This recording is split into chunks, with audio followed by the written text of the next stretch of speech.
Hello, Anthem, and welcome to today.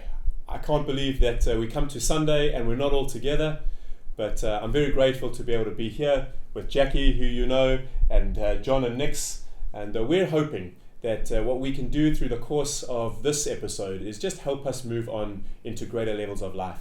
None of us have experienced this before. None of us have experienced having to do church in our homes, and so we're all just really trying to find our feet. But I am so encouraged by the scriptures as the scriptures define and can lead us on at a time like this. And as I'm going to be reading out of Romans chapter 8. I'm really excited for this moment. I know that there is much comment going on around the sickness and what may or may not happen. But I'm very grateful for the gift that we can receive in God at a time like this. We know that He turns all things to the good for those who love Him. And so I trust that you will be looking for the good as we are looking for the good at a time like this. I know that many people have been crying out, I can't keep up with my kids' school program. I can't even fit into a church diary and calendar. I can't make it on Sundays, can't make it to a life group midweek. I know there's just so much pressure. And at a time like this, even as we've been going through The Apprentice, it gives us an opportunity to pause, to reflect, and maybe rebuild some practices in our life which could really aid our life going forward. Absolutely. Romans chapter 8 reads like this from verse 18. I consider that our present sufferings are not worth comparing with the glory that will be revealed in us. The creation waits in eager expectation for the sons of God to be revealed. For the creation was subjected to frustration, not by its own choice, but by the will of the one who subjected it, in hope that the creation itself will be liberated from its bondage of decay and brought into the glorious freedom of the children of God. We know that the whole creation has been groaning as in the pains of childbirth right up to the present time. Certainly we're experiencing that right now. Not only so, but we ourselves who have the first fruits of the Spirit groan inwardly as we wait eagerly for our adoptions as sons, the redemption of our bodies. For in this hope we were saved. But hope that is seen is no hope at all. Who hopes for what he already has? But if we hope for what we do not yet have, we wait for it patiently. In the same way, the Spirit helps us in our weakness. We do not know what we ought to pray for, but the Spirit Himself intercedes for us with groans that words cannot express. And He who searches our hearts knows the mind of the Spirit, because the Spirit intercedes for the saints in accordance with God's will. And we know that in all things God works for the good of those who love Him, who've been called according to His purpose. Today we can have incredible hope of this Jesus who is building His church, even at a time like this, when we seem to have to put a pause on our gatherings and on certain activities. We know that the kingdom is continuing to advance because Jesus is continuing to do His work. So I want to ask this question. At a time like this, it's Sunday, we would normally all be together at a church service with our friends, gathering, experiencing certain things. What do we lose out on a time like this? What can we replicate in our homes? What can't we, which we can eagerly await in terms of returning together? And how can we survive and thrive in a time like this as we go forward?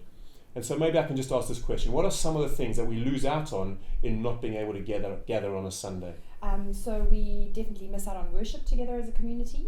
Yeah, I was speaking to Nonhlanhla, who works with me at home, and she was just saying, how can we not gather together? Can we not do an open air something or other? Because there's something different about worshipping all together. When you're standing, you can worship at home, and obviously we're all going to improve in that skill, but to worship together is something really beautiful. And then another thing that she mentioned is just praying together and getting to pray while worship is going on, getting to pray with your friends. We're really going to miss that. Yeah. I think community, being together, clearly not being together, we're missing out on being together. So it's your faith added to my faith, and encouraging one another when we are down, and pulling each other's faith forward is something that we certainly miss out on by not being together. I think also the way the word is preached. Obviously we're able to still be able to proclaim the word and teach it from a camera and in front of a camera, but there is something about being in a room and being able to pick up on moments that the Spirit of God is leading us in community, in the room, And so the way the word is taught is something that we will definitely have to shift and change at this time. I asked my kids what they would be missing out on, and it was quite funny. Obviously, they love Anthem Kids, but their highlights were just before the service and just after the service, and then when Lauren gives us free time to go and pray during the go and play during the service. It was quite cute in their words, playing with their friends. Yeah. And actually, it's true. We love to worship together, and we love to be taught and to all be on the same page and the same journey. But we want to play with our friends. We want to see each other, and we're really going to miss out on that. And the kids are really going to miss out on that as well. I think it's that element of connectedness that you Absolutely. lose. So I think the kind of the 4 key elements as we've been talking around are what our corporate worship, that's what we miss out on, Yeah. the way the word is preached in terms of the moments and the Spirit of God leading in that moment, obviously our community interaction and touching one another and what that looks like, and then our kids being together. Yeah. And so I would suggest that maybe we just take the next 20 minutes or so and let's talk through about those 4 elements and how we feel that we could do it in this season while our church services have been put on hold by the government, and how we can do it at home in our personal spaces. So Nix, you oversee our worship, are responsible for putting all our teams together and what worship looks like in Anthem. So at a time like this, we're no longer worshipping in the building. What does worship look like? Well, I want to say first of all that worship should be happening on a daily basis from your homes, in your cars, with your children, with your family, on your own. When you're happy, when you're sad, when you're contending for something, you constantly. And I try and encourage our team as much as possible to worship in every single circumstance. And so I want to say that this shouldn't be a foreign thing to not be together worshiping. It should actually just be an extension of your worship, of how we worship together. So absolutely, it's going to look differently for everybody. For some people, they might be quite happy that they don't have to stand next to somebody who's singing really loud and out of key. But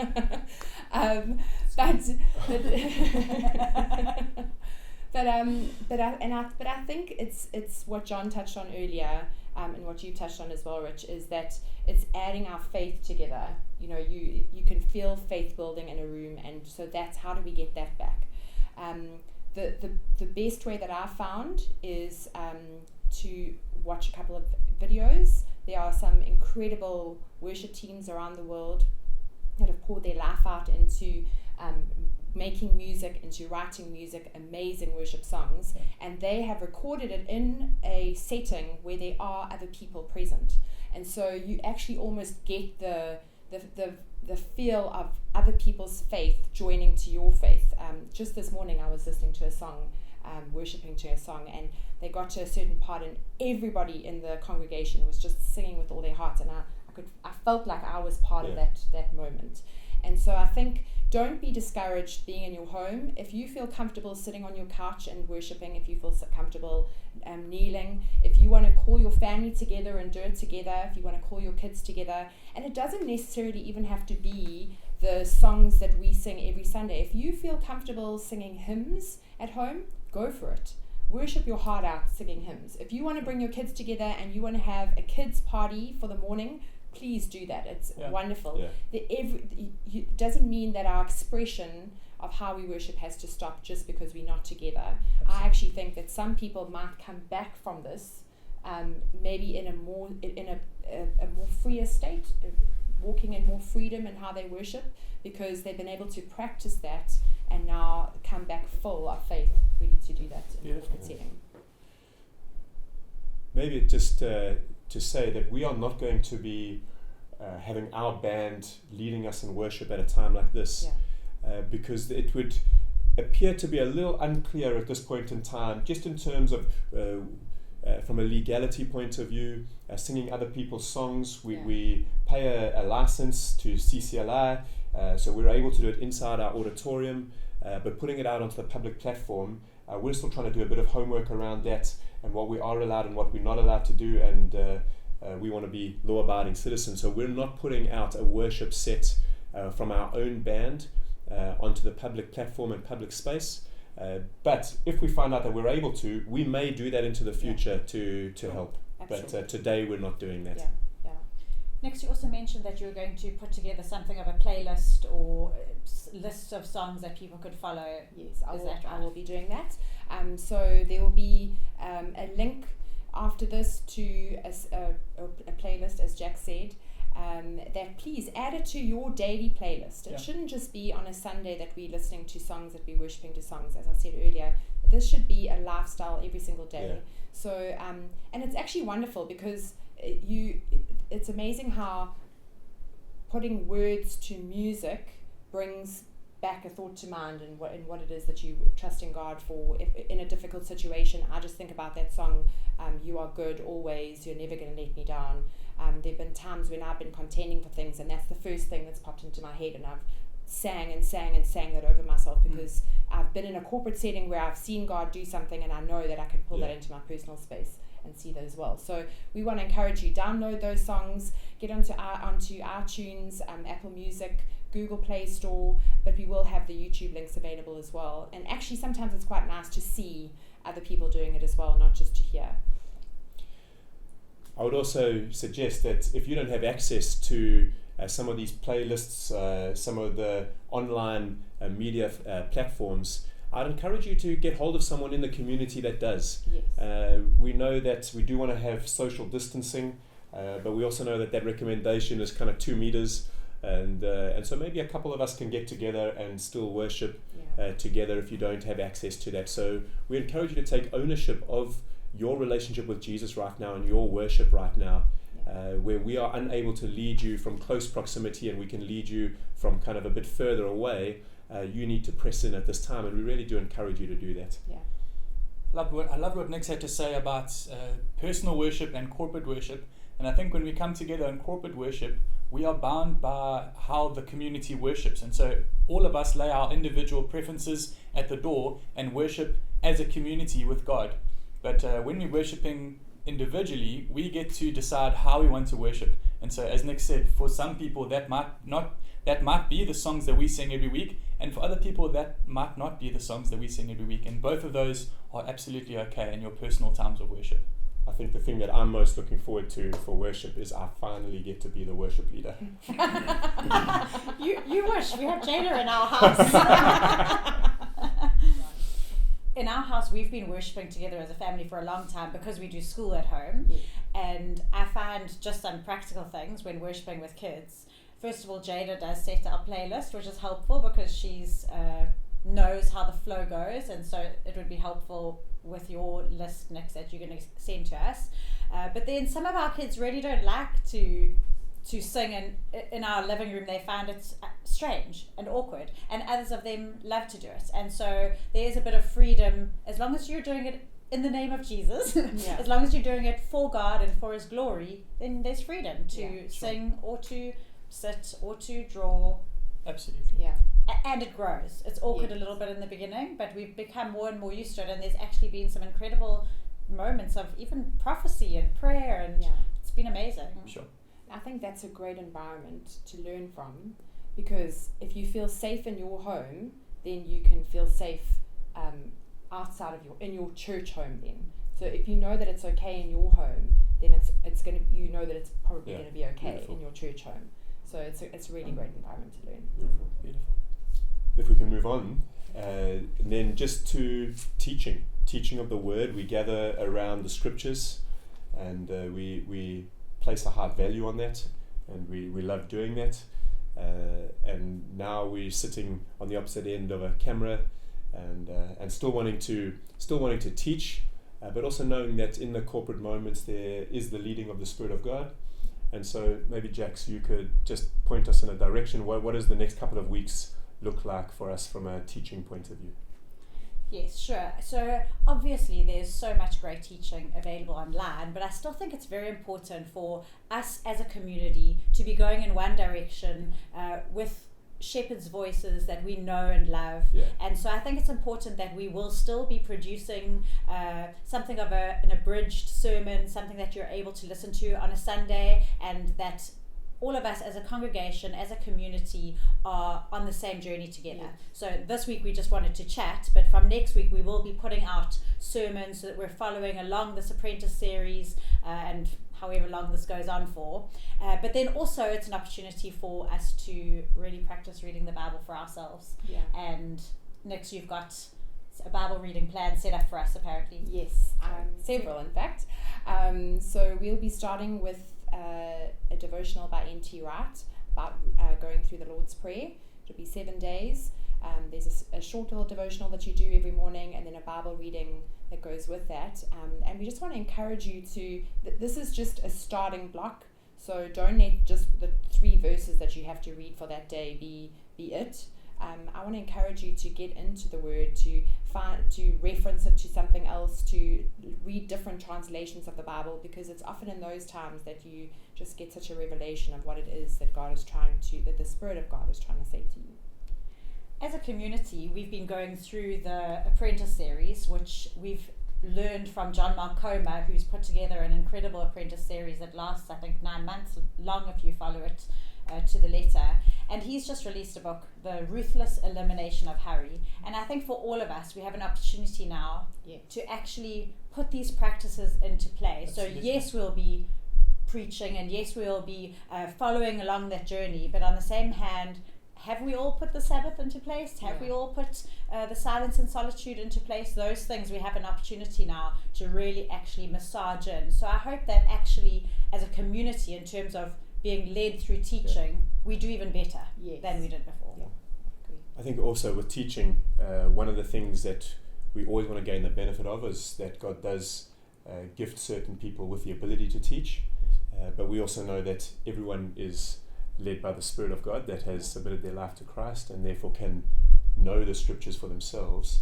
And so one of the ways that we can still experience community and teaching is by having moments where you are maybe on your own, but then talking about it with your family. Even your life groups. Get hold of your life groups, say, hey, listen, I'm reading this is what's been coming out, and to be talking around it. Some of the elements that we would lose out on a Sunday where maybe over coffee we'd be able to talk about what we've just heard. Now we need to create those moments for ourselves, and we need to press in. So where Sunday would naturally produce those environments, we would now have to go and create those environments. So may I encourage you, even as we, from next Sunday, preach a word, teach a word out of the Scriptures, take it, talk with guys, WhatsApp groups, phone calls, whatever you are feeling up to doing, but really press in and keep the communal aspect of discovering the Word of God together. Yes. We mentioned children earlier, being one of the components, and so obviously our kids, certainly our kids love coming to this property and playing together and playing with other kids and meeting other kids and seeing the stories of what God's doing. So in this time, how are we going to help our children that are sitting in families that are not able to get together? What's a path just to lead people toward life? I think one of the first things that we can do is to help our kids understand the situation that we're in. I think like many of us, they will either be underreacting or overreacting to a situation. I think as parents, part of our responsibility is to help them understand how to appropriately react, how do they and how they can be responsible in this situation as well. Obviously, we have an opportunity now to figure out how to pastor our kids. They may be the first disciples that some of us have ever had, and disciples require a rabbi, so it puts more responsibility on us to be apprentices to Jesus well.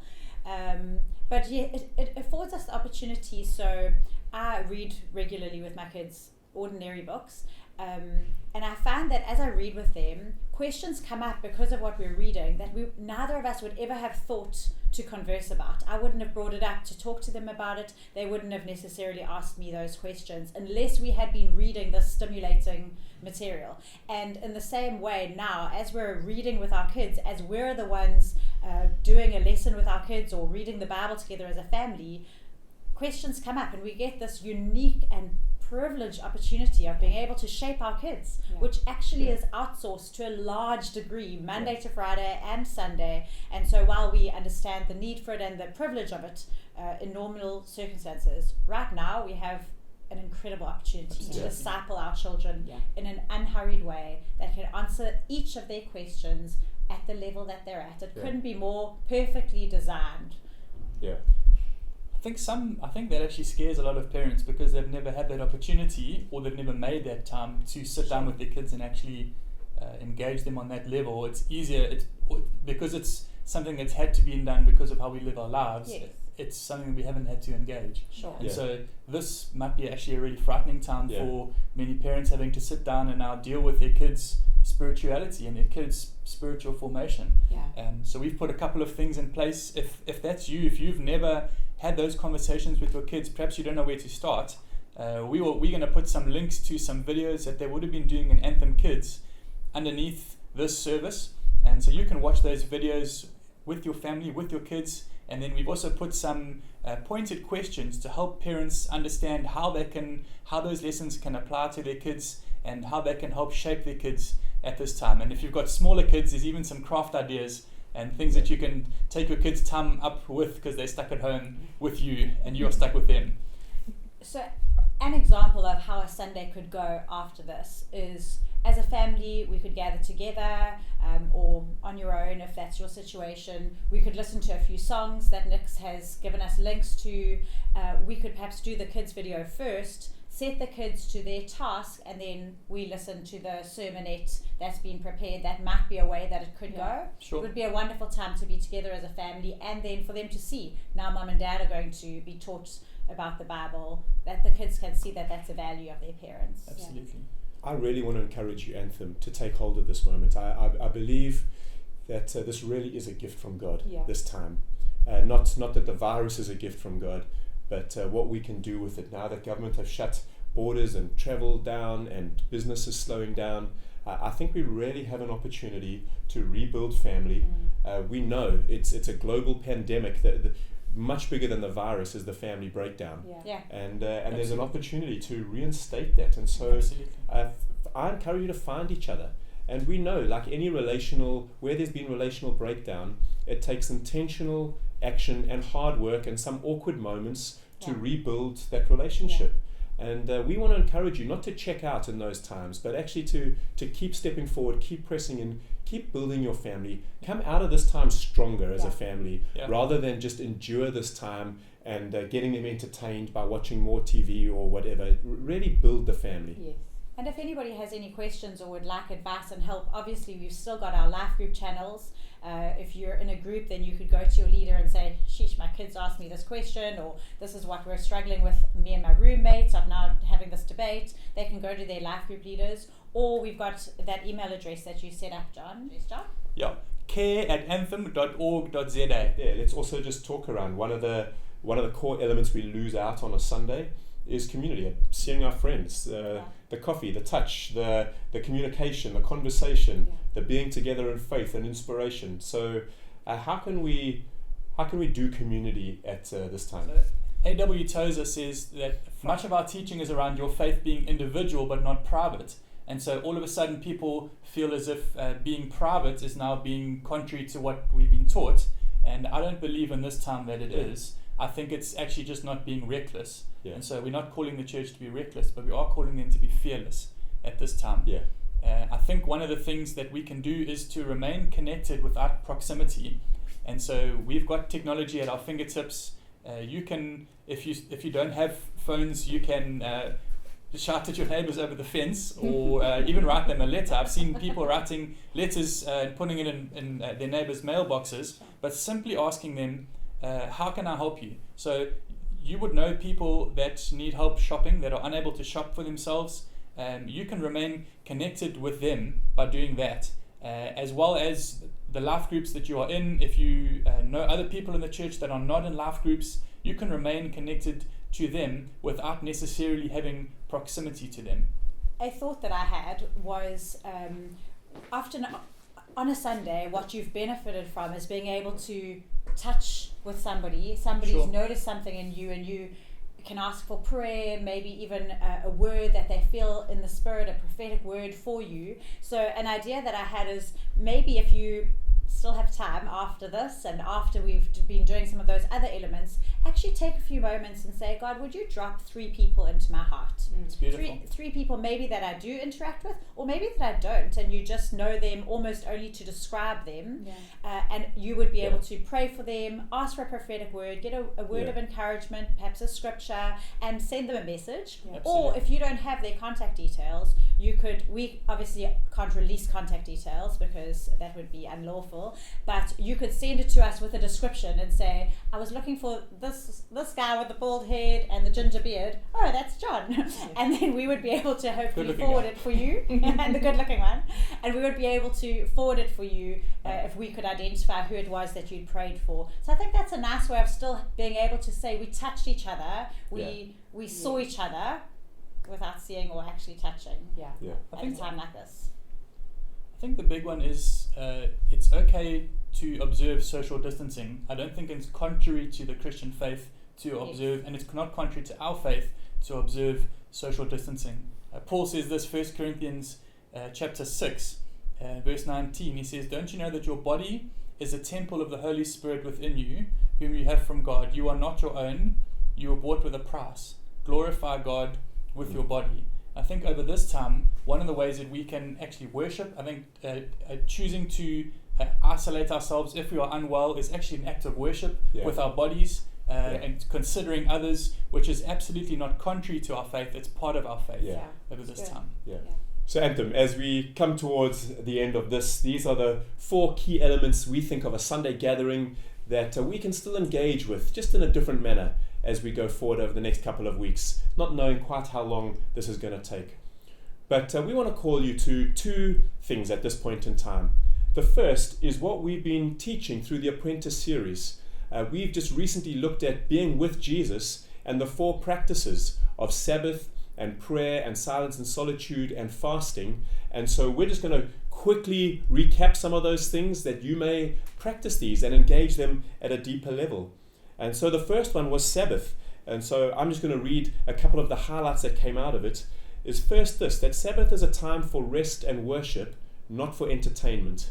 And so don't take this time and just entertain yourselves with greater Netflix, more Netflix. Really take the time to rest and to worship.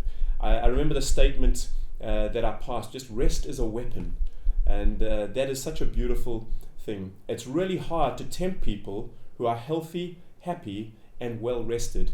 And Matthew chapter 11:28 says, come to me, all who are weary and heavy laden, and I will give you rest. So practice Sabbath at this time.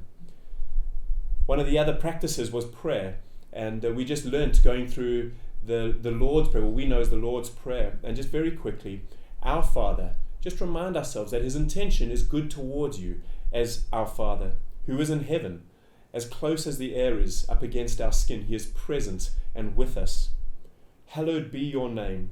You are praiseworthy for both your morality as well as your beauty. Can you see God as beautiful at this time, as well as his moral justice at this time? And then your kingdom come on earth as it is in heaven. And I love this statement from John Mark Comer. Our prayer bends reality to the will of the Father for the earth. It does make a difference. So those are 2 of the practices. Jack's the other 2. So we heard about silence and solitude, and just using Elijah in his cave, and the idea that within the presence of God, to just wait, to rest, and then to feel and to start naming things. And I actually took this very seriously and went away for a day.